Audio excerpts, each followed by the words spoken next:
자, 오늘 하나님 우리에게 주신 말씀은 에스겔서 36장 25절부터 27절 먼저 읽어보겠습니다. 자, 읽어보겠습니다. 내가 너희 위에 맑은 물을 뿌릴 것이니 너희가 저지른 온갖 부정한 것과 너희의 우상들로부터 깨끗하게 하겠다. 내가 또 너희에게 나를 온전히 섬기는 법을 가르치겠다. 너희 안에 새로운 마음과 새로운 영을 넣어주겠다. 돌처럼 굳은 마음을 제거하고 그 대신 살과 같은 부드러운 마음을 주겠다. 너희 안에 내 영을 두어 내 법을 잘 지키도록 하겠다. 그래서 나는 여호와께서 명하신 대로 예언했고 생기가 그들 가운데 들어가 그들이 살아났다. 그들은 발을 딛고 일어나 매우 큰 군대를 이루었다. 아멘. 자, 우리 소년부 친구들 또 이렇게 온라인으로 화면을 통해 만나게 되어서 반가워요. 화면 하나. 여기 어딘 것 같아요? 무슨 강인 것 같아요? 한강이에요, 한강. 예. 여러분 우울하거나 슬프거나 할 때 자주 찾아가는 장소가 있나요? 서울 사람들은 울적할 때 한강을 자주 가는 것 같아요. 노을을 받은 강물이 이렇게 천천히 흘러가는 것을 보면 마음도 가라앉고 또 강물이 나를 위로해 주는 것 같기도 하고 그래요. 그래서 노래도 있어요. 강물은 흘러갑니다. 제3 한강교 밑을. 네. 제가 중학교 때 그 가요를 진짜 슬프게 부르는 애가 있었거든요. 저는 철도 없는 애가 뭐 눈물이 났어. 제3 한강교 그 노래를 들으면서요. 자, 여기는 어느 강이냐면요. 그발강이에요. 그발강. 바빌로니아에 있는 그발강가인데 사람들 표정이 밝지가 않죠? 조금 슬프죠? 예, 맞아요. 지금 이 사람들은요, 뭐 개인적인 일로 슬퍼하는 게 아니에요. 뭐 군대를 가게 됐다든가, 여친이랑 헤어졌다든가, 뭐 직장을 잃었다든가, 사기를 당했다든가, 사업을 실패했다든가, 이런 일로 슬퍼하는 게 지금 아니에요. 국가적인 재난 앞에서 자기 운명이 바뀐 것 때문에 슬퍼하고 있어요. 나라가 망하고 포로로 끌려왔거든요. 갑자기 노예 신분이 됐어. 끌려와서 강제노동 해야죠. 시키는 대로 해야죠. 그 일을 다 마치면 이렇게 그발 강가에 와서 그냥 흘러가는 강물을 바라보면서 고국을 생각하고 슬퍼했어요. 그 중에 제사장 출신 에스겔도 있었어요. 에스겔은 바벨론에 25살 때 끌려왔어요. 유다는 바벨론 침략으로 이렇게 망해가고 거의 망했죠. 이제 나중에 완전히 망하는데 망해가는데 그 이유는 죄 때문이었어요. 유대인들이 하나님 말씀대로 살지 않았고 약한 사람 괴롭히고 우상 섬기고 그렇게 살면 안 됩니다. 이렇게 바른 말하는 선지자를 죽이기까지 했어요. 하나님은 바벨론이라는 강대국을 통해서 유대 백성들에게 매를 드셨어요. 그래서 3차에 걸쳐서 예루살렘에서 포로를 끌고 갔는데 자, 1차 때 끌려간 사람 중에 여러분이 아는 유명한 사람이 있어요. 다니엘. 다니엘이 1차 때 끌려갔어요. 다니엘의 세 친구 사드락, 메삭, 아벳느고도 그때 끌려갔고요. 2차 때는요.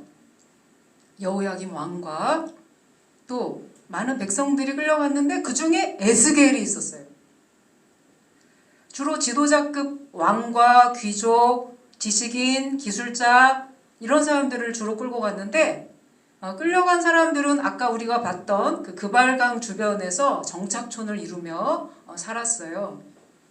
뭐 가서 무슨 일을 했겠어요? 바벨론 사람들을 위해 성벽도 쌓아주고 궁전도 지어주고 너 노예이니까 뭐든지 시키는 건 다 해야 돼요. 에스겔의 이름 뜻은 하나님이 강하게 하신다 이런 좋은 이름인데 지금 처지는 강하기는커녕 나라 이름 포로 신분의 노예예요. 노예. 에스겔은 아버지가 제사장이었기 때문에 자기도 제사장이 될 훈련을 철저히 받았어요. 그런데 성전의 제사장으로 봉사하기도 전에 이제 끌려온 거예요. 그래서 5년이 지나서 에스겔 나이가 몇 살이 됐을까요? 30살이 됐어요. 그때 하나님이 부르셨어요. 너 사람아, 내 발로 일어서라. 내가 내게 말하리라. 하나님의 음성이 들려왔어요. 말씀을 전하는 선지자로 부르신 거예요. 자, 그때부터 에스겔은 이스라엘이 아니라 외국인 바벨론에서 포로된 자기 백성에게 말씀을 전하는 사람이 됐어요.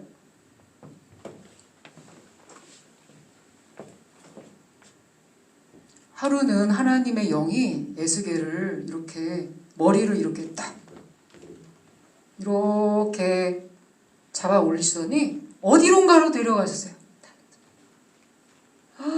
이거 보세요, 이거 보세요. 와, 여기는 골짜기인데요. 완전히 마른 뼈로 가득했어요. 사람 뼈가 얼마나 많은지 뼈밭이야. 골짜기 전체가 뼈밭. 1000명, 10,000명? 숫자를 셀 수가 없어. 이렇게 에스겔 머리를 들어서 저기 데려가셔가지고 여기를 왔다 갔다 하게 하시는 거야. 에스겔을 여기를. 원래 사람이 죽으면은 어디에 묻어요? 무덤에 묻죠? 장사를 치르죠? 근데 여기 사람들은 장사를 못 치르고 그냥 던져진 거예요. 그래서 그 시체를 새들이 뜯어먹고 동물이 뜯어먹고 뜨거운 햇볕에 또 마르고 그래가지고 완전 바싹 마르게 된 거예요.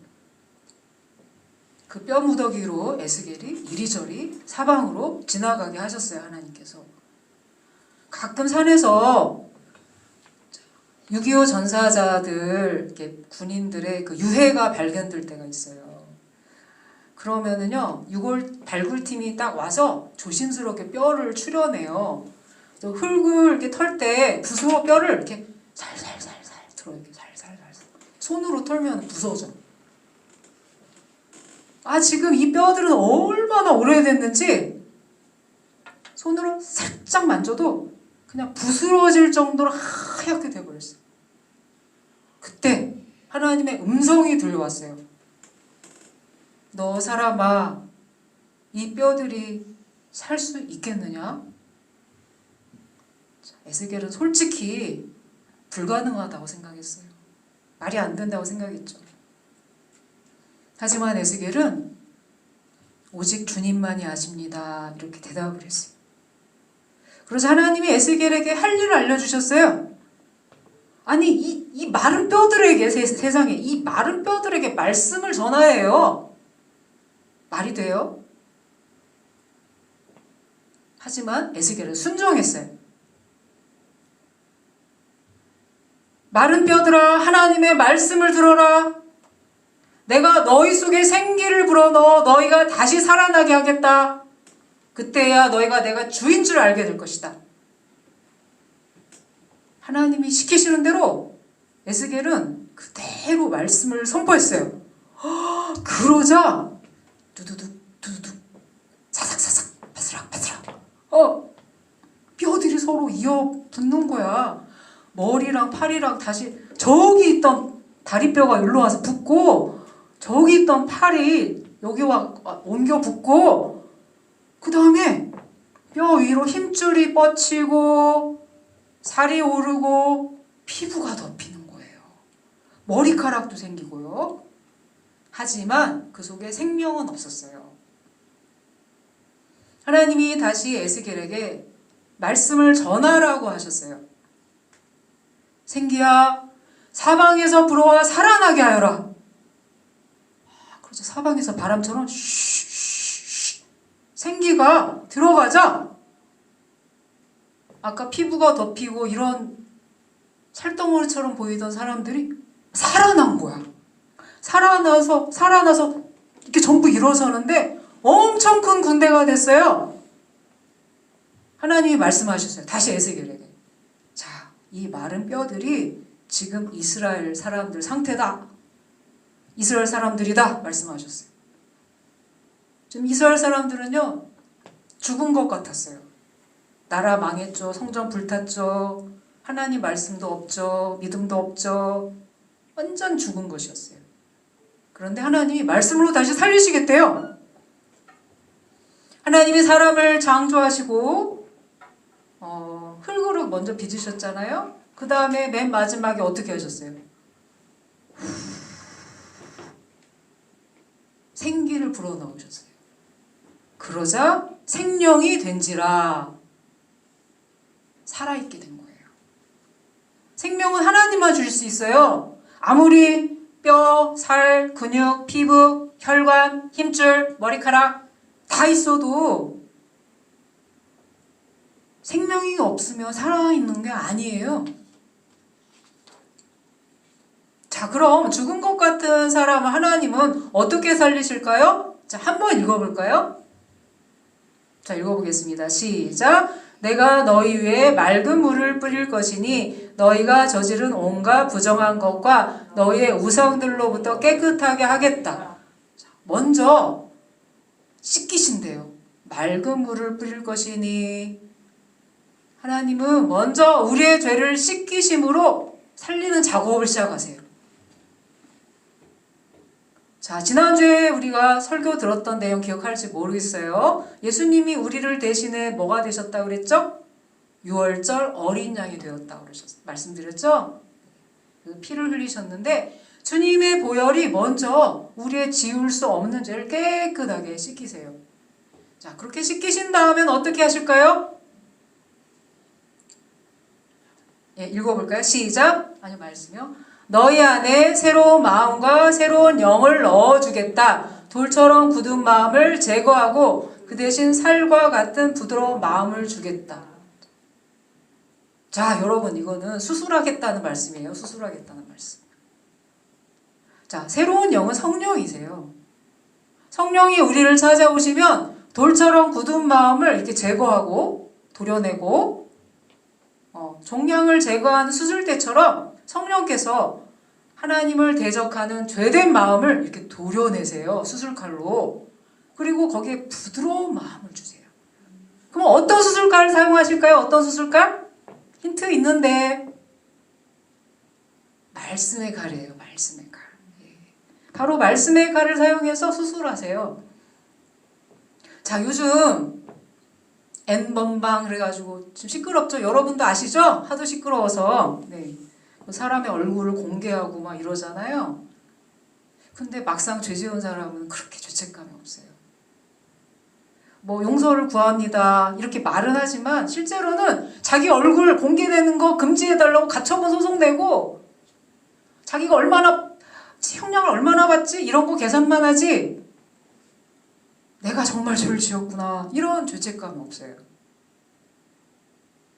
하나님과 분리되어 있는 죄인은요, 죄를 깨닫지 못해요. 양심이 아주 돌처럼 아주 딱딱하게 굳어져 있어요. 그거 도려내야 돼, 도려내야 돼. 아무리 무거운 형벌을 때려도 사람을 변화시키지는 못해요. 돌처럼 굳어진 마음을 부드럽게 하실 수 있는 분은 오직 하나님 분이세요. 하나님이 새 마음을 주세요. 성령께서 부드러운 마음을 주셔야 비로소 죽었던 양심이 살아납니다. 왜 하나님을 믿는 사람들이 더 죄에 민감하고 자주 회개한다고 말하고 막 눈물 흘리고 그럴까요? 기도하고 신경세포가 살아나서 그래요. 당뇨라는 병이 있어요. 어른들이 많이 걸리는 병인데요. 당뇨에 걸리면요. 신경세포가 이게 감각이 없어진대요. 그래서 너무 심하면 발에 막 어디 찔리고 그러면 아파야 되잖아요. 근데 피가 나는데도 안 아파. 세포가 죽어가지고. 골마도 안 아파. 그래서 나중에 어떻게 되냐면 무신경하게 안 아프니까 신경 안 쓰고 살다가 나중에 이제 절단해야 되는 일이 생겨요. 막 발가락 절단하고. 신경세포가 살아있는 사람은요, 손톱 밑에 아주 조그만 가지가 들어가도 그냥 아파, 막 이렇게 신경 쓰이고 막 이래요. 이처럼 성령께서 우리에게 새 마음을 주시면 작은 죄를 견디지를 못해요. 하나님께 씻겨달라고 기도할 수밖에 없어요. 견디지를 못해요.